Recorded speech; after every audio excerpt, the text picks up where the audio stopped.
Bonjour à toutes et à tous, moi c'est Gildo. J'ai commencé le graffiti dans le début des années 90. J'anime des ateliers où je réalise des fresques sur toile ou sur très grand format, que ce soit pour des mairies, des associations, des groupes de jeunesse. Et aujourd'hui, je t'apprends les bases du graffiti. Donc en première partie de vidéo, je donnerai des conseils pour les personnes qui utilisent une bombe de peinture pour la première fois. Donc bien évidemment, bien mélanger la bombe afin de bien mélanger la peinture qui se trouve à l'intérieur. Lorsque vous appuyez sur le cap et que vous êtes trop loin de la surface, comme vous pouvez le voir, ça va donner un trait qui va être assez diffus, donc un trait qui ne sera pas très net. Le principe est d'appuyer en étant proche de la paroi, mais en traçant rapidement, en faisant un mouvement qui soit rapide, ce qui permet de faire un trait qui soit net et plat. Au plus vous allez être prêt et au plus vous allez passer d'une manière rapide, au plus en fait vous allez faire un trait qui va être fin. Lorsque vous utilisez la bombe d'une manière inclinée, cela va faire une sorte de dégradé, c'est-à-dire que le trait va être très opaque en haut et en bas ce sera un peu plus diffus. La même chose si vous prenez la bombe de peinture sur le côté. Et bien évidemment, au plus vous allez éloigner la bombe de peinture de la surface, au plus le trait sera diffus à l'extrémité.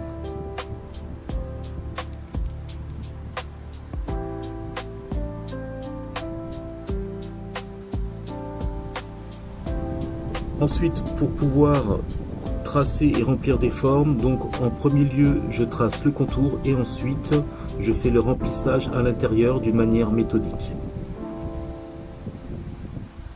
Le contour et le remplissage à l'intérieur.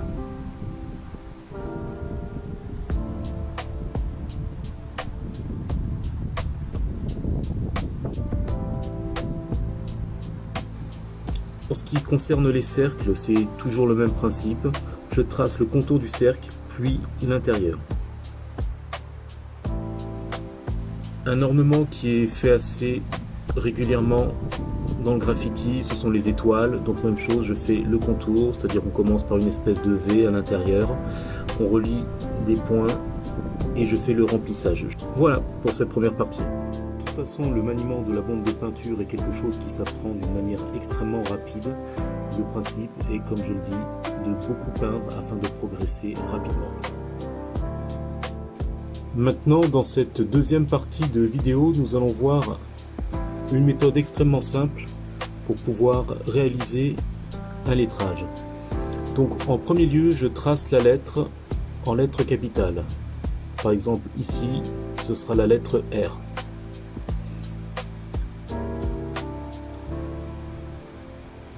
Ensuite, à côté de chaque base de cette lettre capitale, je vais tracer donc des épaisseurs, des espèces de contours en fait des épaisseurs.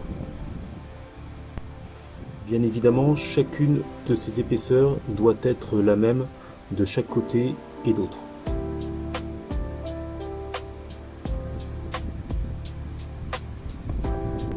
Une fois que j'ai tracé ces épaisseurs, je vais d'une certaine manière casser la lettre pour lui donner un peu plus de style, avoir une espèce de recherche un peu calligraphique.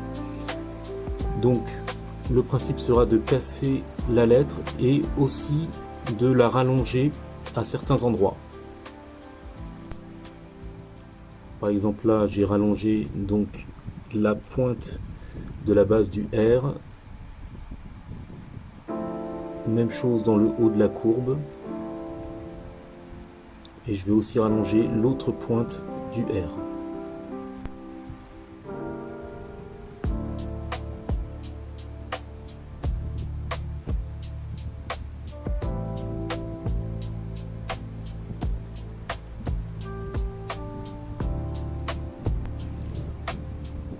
Ensuite, je vais prendre les bombes de couleur. C'est-à-dire qu'en premier lieu, j'ai tracé donc les contours avec une première bombe, ce qu'on appelle les trash cans, c'est-à-dire des bombes d'une qualité qui est moins bonne, ce qui permet en fait de tracer avec des bombes qui ne vont pas en fait transparaître lorsqu'on va repeindre par-dessus. Il y a une autre possibilité qui est de peindre avec, de tracer les contours avec des craies. C'est aussi quelque chose qui est très utilisé, que je fais aussi régulièrement. Donc ensuite, je vais retracer donc les contours définitifs de la lettre avec la couleur que je vais utiliser pour le remplissage. Ensuite, je commence le remplissage. Donc là, pour cette lettre, je vais faire un dégradé de orange, donc avec un orange plus foncé en haut et un orange plus clair en bas. Donc d'une manière méthodique, je remplis l'intérieur des lettres.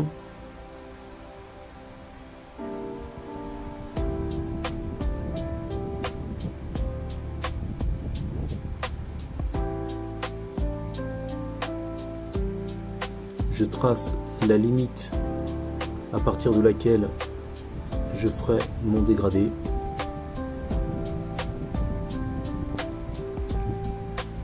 Puis je vais prendre la bombe de peinture orange plus clair. Bien évidemment, je mélange bien, toujours bien mélangé au départ. Et je fais le remplissage de la partie basse.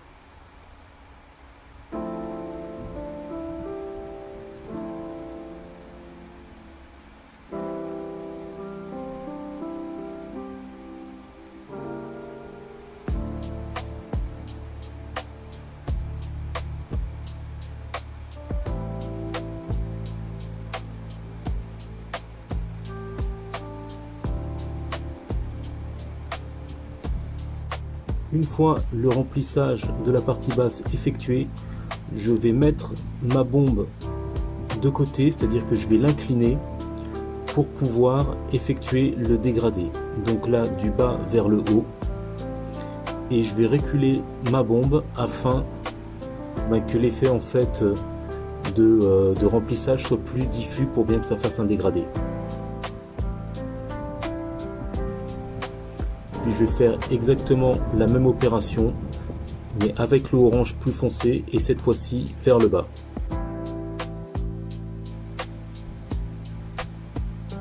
Ensuite, je vais faire quelques petites décorations à l'intérieur de la lettre.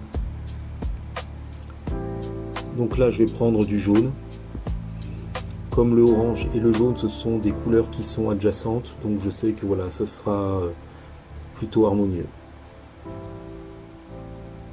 Plutôt que si j'avais pris du bleu, qui est une couleur complètement opposée, ça donne entre guillemets un autre style.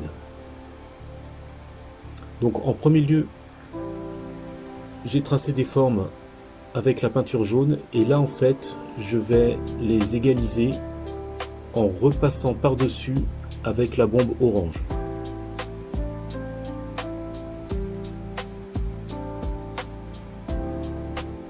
Pour que tout soit à la même dimension.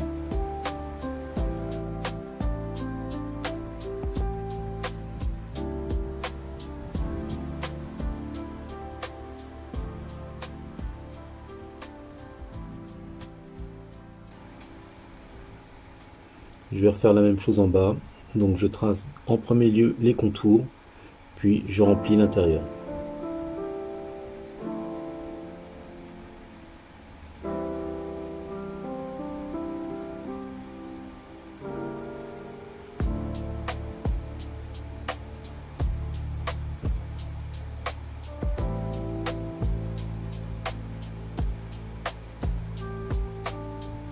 Et encore une fois, je vais égaliser avec la couleur de fond.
Ensuite, je vais tracer d'autres petites formes, comme par exemple des ronds qui vont être là imbriqués les uns dans les autres,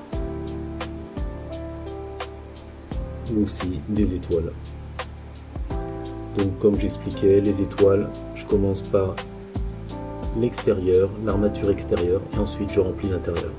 Le principe en ce qui concerne les couleurs que l'on va rajouter à l'intérieur, les ornements, il ne faut pas en faire de trop, parce que lorsque l'on fait de trop, ça va faire quelque chose de surchargé, et du coup ce ne sera pas très joli.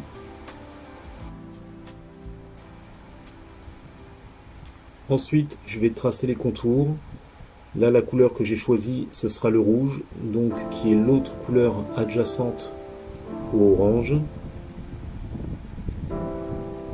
Encore une fois, pour être certain de prendre des couleurs qui soient toutes en harmonie, ce qui est toujours le cas lorsque l'on prend des couleurs qui sont adjacentes. Alors parfois vous pouvez avoir des coulures, en général je prends tout le temps un chiffon avec moi, ce qui me permet lorsque j'ai des coulures de pouvoir tout de suite éponger en fait la peinture qui coule pour pas en fait que ça coule de trop.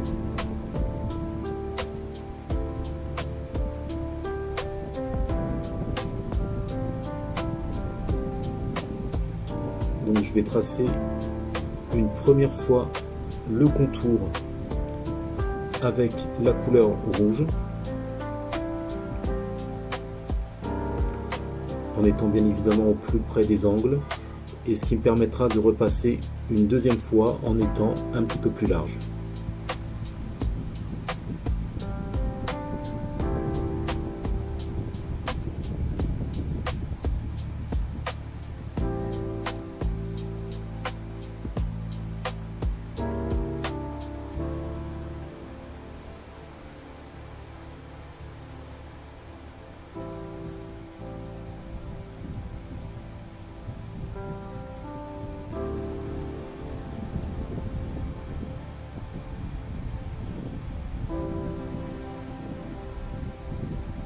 Alors généralement, c'est bien de faire les traits des contours plutôt épais. Ça rend moins bien lorsque les traits des contours sont fins.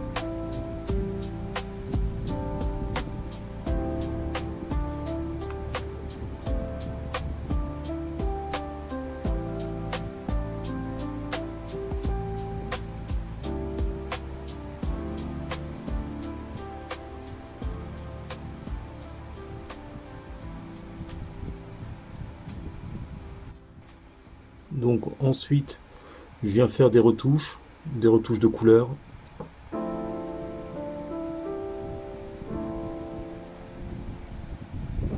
Pour que tout soit bien égalisé partout.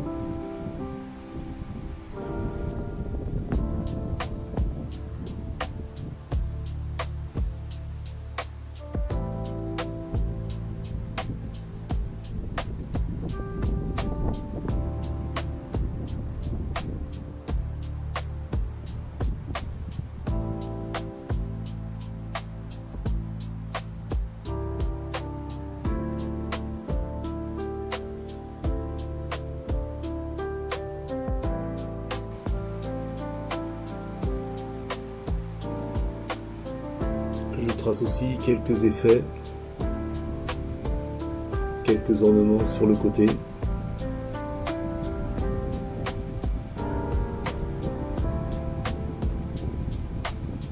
Donc là je viens de souffler en fait parce que il y a de la peinture qui commençait à couler, donc plutôt qu'utiliser un chiffon, donc je souffle en fait sur la coulure, ça la fait remonter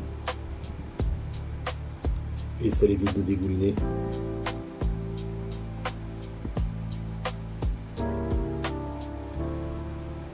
Là aussi le principe c'est de ne pas trop charger, de ne pas faire trop d'ornements autour des lettres pour pas trop, comme je viens de le dire, pas trop charger.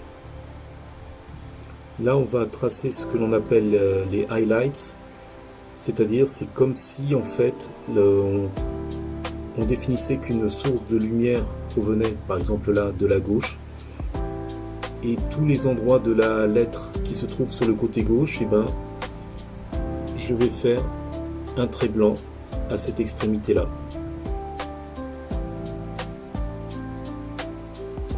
qui permet aussi voilà, d'enjoliver le remplissage de la lettre.